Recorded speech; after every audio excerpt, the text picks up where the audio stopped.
E aí galera, beleza? Tudo bom com vocês? Estamos começando aqui o episódio 1 do ParanaCast, certo? É um projeto aqui da escola da MTI Estado do Paraná, certo?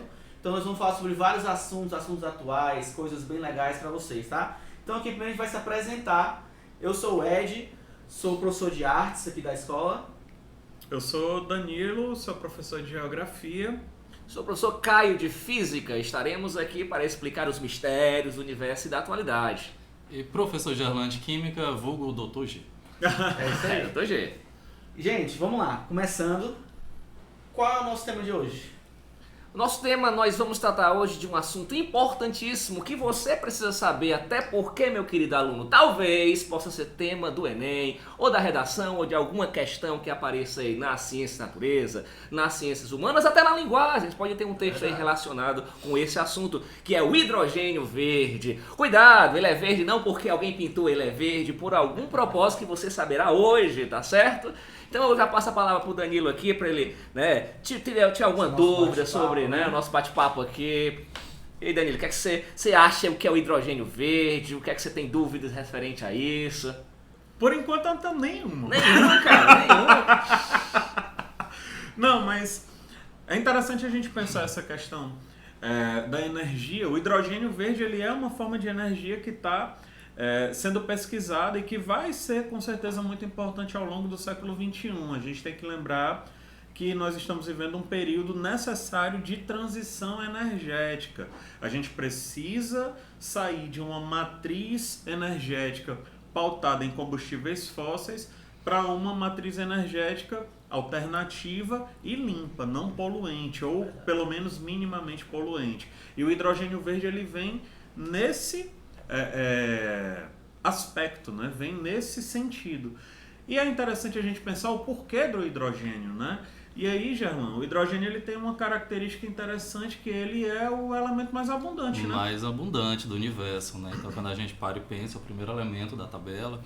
E por que não utilizar o hidrogênio, né? Quais são os combustíveis que a gente utiliza bastante hoje? O gás natural, inclusive a maior reserva que a gente tem de gás natural é na Rússia, é 25%, se não me engano, é um quarto que tem no planeta está presente lá, que é o fornecedor diretamente ali da Europa, né? Então, que inclusive vamos já falar desse conflito da Ucrânia, que eu acredito que a Ucrânia e a Rússia foi exatamente o pontapé para a gente pensar nesse combustível do futuro, mas vou já falar dele. Várias questões geopolíticas. Foi um grande estopim ali para...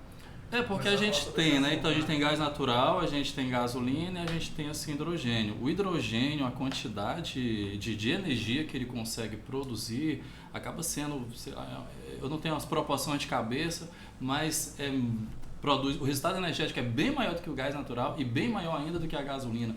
Aí você pensa, por que não utilizar? No primeiro momento não se utiliza porque de fato o gasto energético para produzir o hidrogênio é muito alto. Mas aí tá tudo quente, né? Tem aquecimento global, a gente tem a necessidade de estar de fato produzindo algo que seja muito interessante. Porque para e pensa, quando a gente queima combustível fóssil, o resultado é gás carbônico, né? Então o resultado é carbono, que acaba sendo muito prejudicial para a natureza. E quando a gente queima hidrogênio, o resultado é água. Então quer dizer, a gente tem uma grande diferença nisso daí.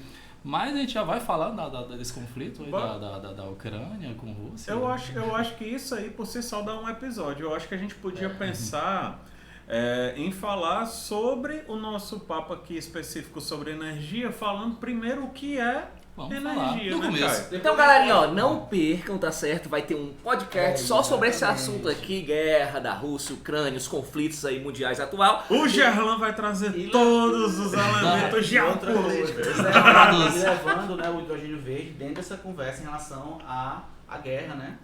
Certo. Sim. Mas aí o Danilo perguntou um papo bem interessante. E energia? Você sabe o que é energia? Você sabe o que é energia? Meus amores, meus queridos, essa é a pergunta de milhões. Não tem uma definição, um consenso bem estabelecido. O que nós sabemos sobre energia é que ela tem a capacidade de se realizar um trabalho em um sistema, tá certo? Então a energia, você vai ver ela se manifestando de formas diversas. Você tem a energia associada ao movimento, que é chamado de energia cinética. Você tem a energia elétrica, que, né, o movimento corrente, cargas elétricas, energia térmica relacionada ali ao movimento das partículas de um sistema.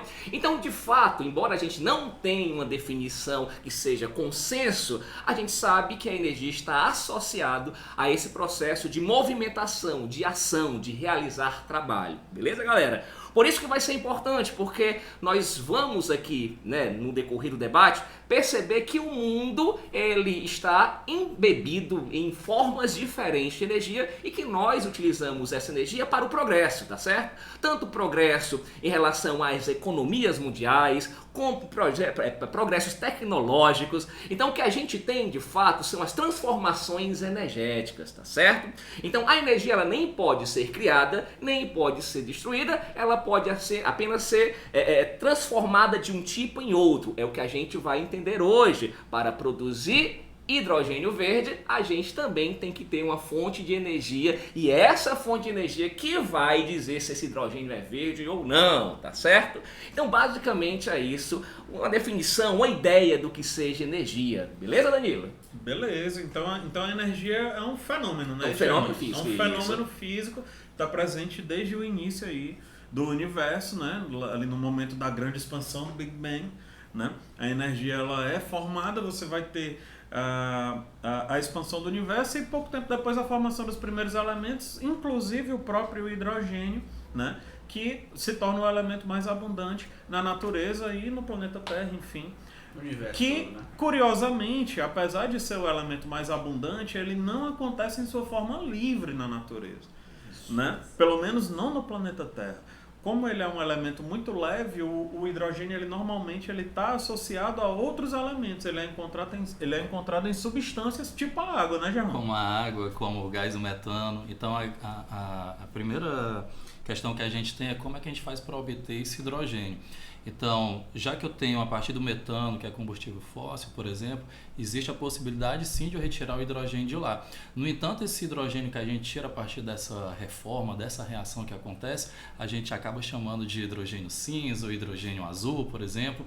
No caso do hidrogênio cinza, essas cores, na verdade, basicamente está destinado... Qual seria o produto de fato? No primeiro momento que eu consigo retirar o hidrogênio de um gás do metano, por exemplo, parte de carbono vai para a atmosfera. Eu tenho sim o meu hidrogênio, eu consigo captar, mas parte vai para a atmosfera. Ele é chamado de hidrogênio cinza. No segundo momento, quando eu tiro o hidrogênio do metano e consigo capturar até esse CO2 produzido, a gente tem o hidrogênio azul, porque ainda houve a formação desse componente, no caso de carbono.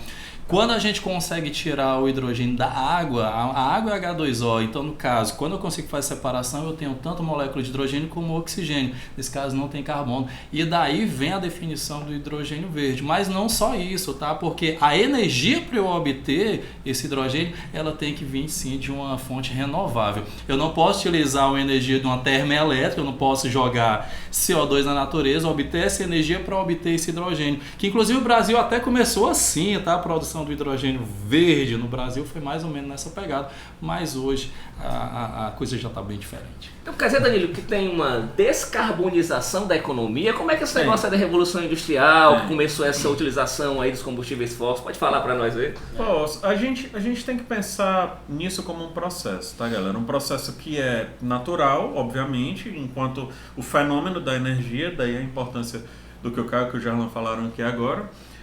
Mas a gente tem que entender também que a produção de energia e as formas como a gente obtém e utiliza a energia, elas têm uma finalidade. Uma finalidade que é de dar suporte às nossas atividades humanas. Seja a atividade voltada para o trabalho, para a indústria, para a moradia, enfim, né, para as atividades agrícolas. A gente precisa de energia. Isso é um fato. Né?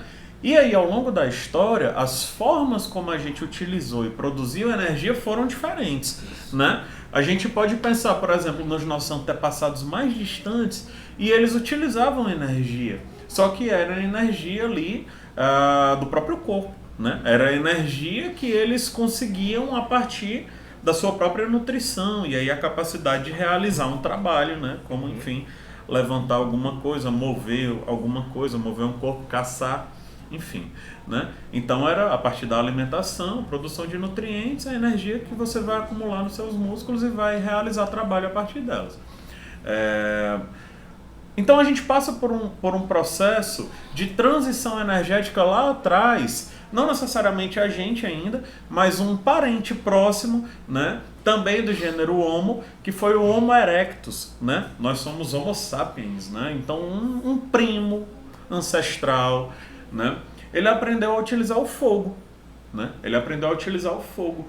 E aí, essa é considerada a primeira transição energética da história, né? Quando um gênero hominídeo, ele passa a utilizar não apenas da sua força física para realizar trabalho, ou seja, ele não consome apenas a sua energia física acumulada para poder realizar trabalho, como ele passa a utilizar de uma energia que está disponível na natureza. Ele aprende a manusear o fogo, né? E a produzir o fogo. Então isso acontece mais ou menos entre 1 milhão e 800 mil anos no passado e 300 mil anos no passado. É mais ou menos nesse intervalo aí que a gente tem a documentação desse uso do fogo pelo Homo erectus e depois, né, mais tarde, pelo Homo sapiens, certo? Se a gente dá um salto na história, aí me permitam fazer isso aqui, para poder até encurtar um pouquinho a conversa, porque senão é um negócio muito longo. E aí a gente chega, sei lá, pelo século ali 17, 18, a gente vai ter um processo que é crucial para a história do planeta, para a história não só do planeta, mas para a história da humanidade, que é a Revolução Industrial.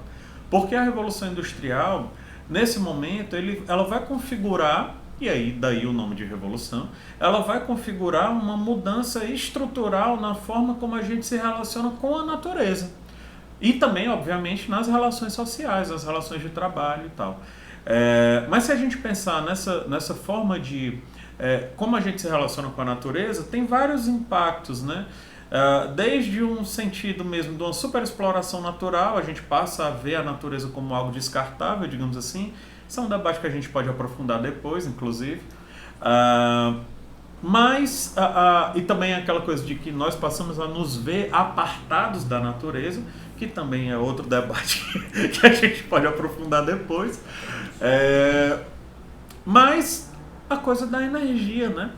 Por que, por exemplo, que a Revolução Industrial ela vai se dar na Inglaterra, ali na passagem ali para o século XVIII, né? Não, obviamente, existia uma questão de acúmulo de capital, existia uma questão de condições técnicas necessárias, mas, sobretudo, existia uma questão de disponibilidade de recursos. A Inglaterra, ela tinha, o Reino Unido como um todo, tinha ali grandes reservas de carvão mineral. E o carvão mineral vai ser o combustível utilizado ali na primeira Revolução Industrial, né? E o carvão mineral sendo um dos combustíveis fósseis, para quem não lembra, carvão mineral, petróleo, gás natural, sendo um dos combustíveis fósseis, quando ele entra em combustão, o que é que ele libera? Gás carbônico. CO2. Que é o grande vilão do efeito estufa, né? Isso. O efeito estufa, enfim, é um fenômeno natural, é necessário para a vida, inclusive na Terra. Se não existisse efeito estufa, não existiria vida. As formas de vida que a gente conhece, pelo menos, ou formas de vida complexas, né? Seria impossível, né? Então o efeito estufa ele é bom, ele é necessário, inclusive. Só que o gás carbônico ele tem um efeito que é de bombar o efeito estufa, né? E aí o efeito estufa fica super forte.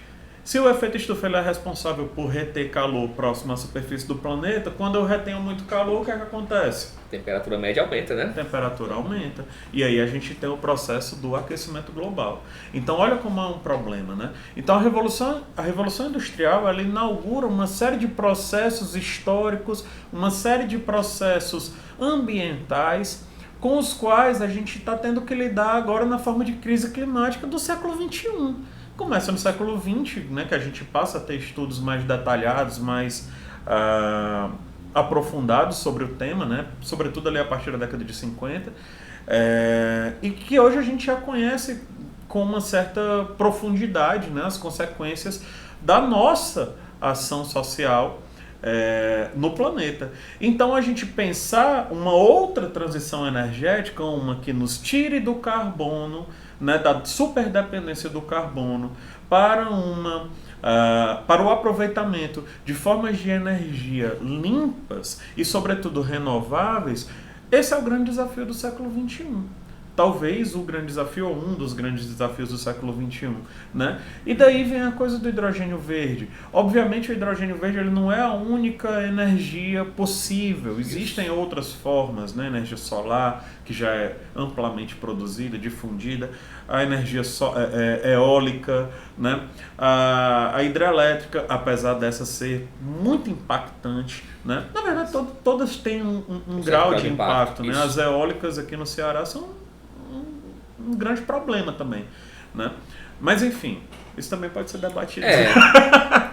Olha, vários temas transversais, né? Como nosso podcast é bem curtinho, eu queria que a gente agora colocasse aqui na mesa a importância do Brasil, né? Eu já estava comentando em relação à guerra, né, da Ucrânia com a Rússia, e a Europa está visando bastante, principalmente a Alemanha visando bastante o Brasil. Como é que o Brasil, né, qual a importância do Brasil, isso você precisa saber, né? Como é que o Brasil, Danilo, Gerlan, Caio, como é que o Brasil ele consegue entrar nessa jogada aí? Em poucas palavras, né, nem então o Brasil, mas Desculpa, o Nordeste. Desculpa aí os outros estados, tá bom? Mas o Nordeste. O Ceará, especificamente. Eu tava pedindo desculpa porque eu falei demais, não era por isso não, mas tudo bem. Mas é assim, se a gente para e pensa em Fortaleza, né? Se a gente para e pensa o ano em Fortaleza, eu acredito que a temperatura média, não sei, 30 graus Celsius, se a gente para e pensa num ano. Não tem essa variação de hora é gelo, hora é calor. Não, aqui é muito bom por conta dessa estabilidade, quando a gente pensa em temperatura. Então tem muito sol, tem muito vento. E aí a gente para e pensa no cenário da União Europeia, né? Que ela depende de gás natural. Por quê? Porque lá quando tem neve é necessário fonte de calor para exatamente as pessoas sobreviverem de uma forma confortável. E aí quem é o fornecedor direto? A Rússia. E qual o problema? O problema é que houve conflito, né, de Ucrânia e Rússia, e a gente sabe e ouvimos ou lemos sobre esse cessar-guerra que não faz sentido. E veio o Vladimir Putin e falou: se vocês não estiverem de acordo comigo, então eu paro de fornecer, não somente gás, mas óleo, enfim. E aí o que acontece? A União Europeia se vê numa situação de, olha, 40% do gás natural a gente depende de lá. E aí o que é que a gente faz? Então ficou esse core de realmente produzir. Eles têm de fato o dinheiro, eles têm um investimento, mas eles não têm o lugar. Né? E aí quando para e pensa, tem o Brasil. Então o Brasil a gente tem, falando Brasil, mas o Nordeste, e falando Nordeste, Ceará, tá certo?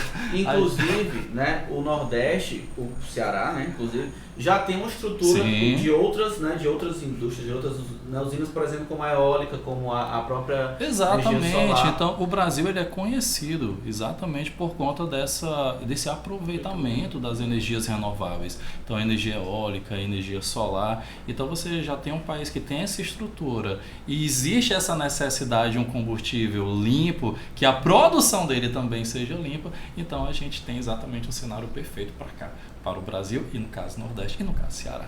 Eu falo Ceará, pessoal, mas também tem, salvo engano, tem Pernambuco, tem a Bahia e outras, Rio de Janeiro, tá? Mas o Ceará ele já tem diversos contratos, inclusive acho que até em 2022 foi feito 34 pré-contratos, sabe? Eu tô sem os valores aqui, os dados, mas aqui já está de fato acontecendo.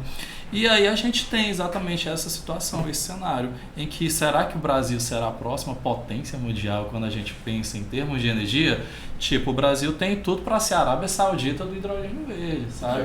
Agora vamos ver a questão de politicagem, como é que funciona, porque aqui o grande problema sempre acaba sendo a questão de investimento. Existem outros países, sim, inclusive a Alemanha, tá certo? Essa parceria, mas aqui é um negócio muito devagar. Quando começou a produção de hidrogênio verde aqui, ele não era tão verde assim, de novo, né? Porque utilizava recursos de combustíveis fósseis para produzir exatamente a eletrólise. Pessoal, a eletrólise em água basicamente é você passar corrente elétrica na água e aí a molécula da água ela se decompõe tanto em gás oxigênio que a gente respira como também o gás hidrogênio.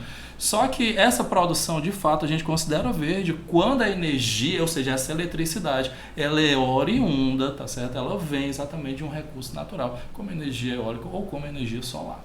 Não, era exatamente isso. Era pra gente poder Tô lendo mente Tá lendo agora. a mente. Exatamente. Era pra gente poder Conectar. entender como funciona esse processo da eletrólise, né? Porque essa quebra da molécula, seja lá qual molécula for essa, normalmente vai ser da água, né? Ela precisa de uma fonte de energia anterior para poder passar essa corrente elétrica, né, Caio? Com certeza. E aí, de onde vem a corrente, de onde vem essa corrente elétrica é que é o grande lance que vai definir, então, hidrogênio verde, azul, cinza e o marrom, né? Bora falar o que é cada um. O que é que seria, então, o hidrogênio verde?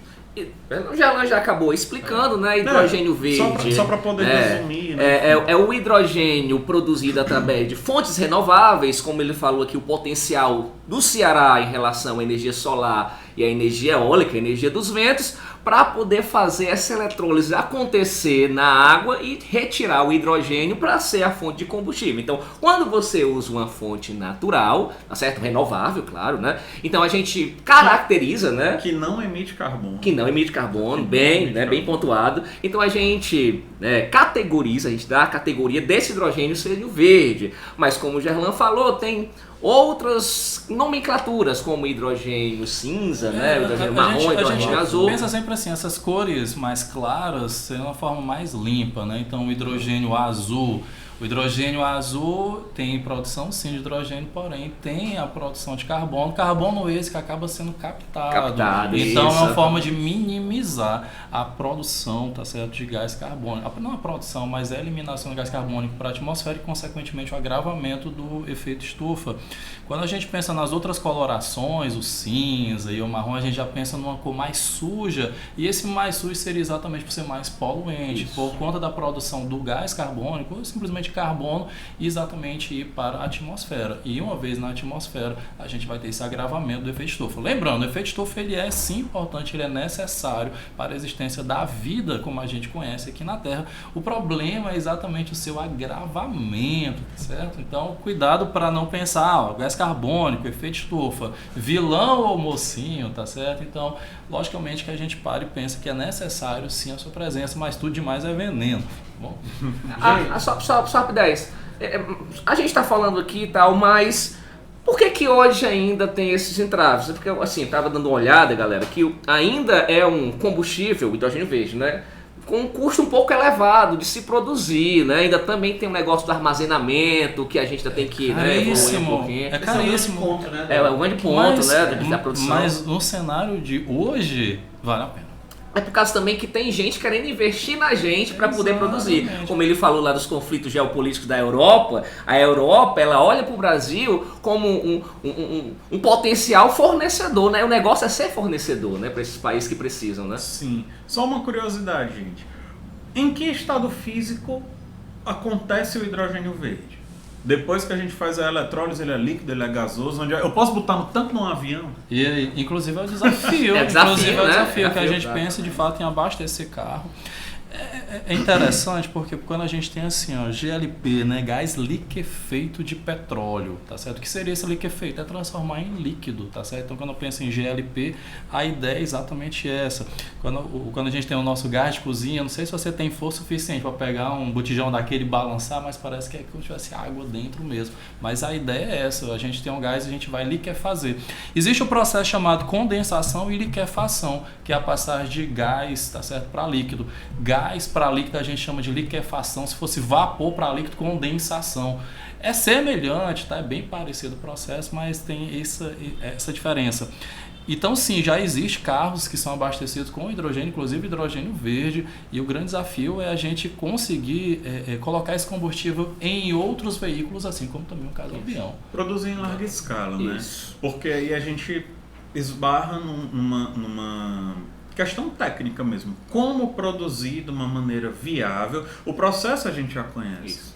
A forma de produção ela é possível. Não tem, o desafio técnico não é esse. O desafio técnico é como produzir isso em larga escala. Isso. A gente tem que pensar que hoje os combustíveis fósseis eles são a principal matriz energética do mundo, galera. E sendo a principal matriz energética do mundo, também bastante poluente, né? Então, como substituir a nossa principal matriz energética? É óbvio que não vai ser só o hidrogênio, é óbvio, a gente sabe disso. Mas como fazer disso algo em larga escala. Esse é um desafio técnico que se impõe. Da mesma forma que se impõe para as outras formas de energia alternativas e limpas também. Como produzir muita energia eólica né, com um impacto menor para a sua produção, ou a energia hidrelétrica, ou a energia solar, ou a energia a partir da biomassa, né, como sei lá, a gente tem o etanol, enfim.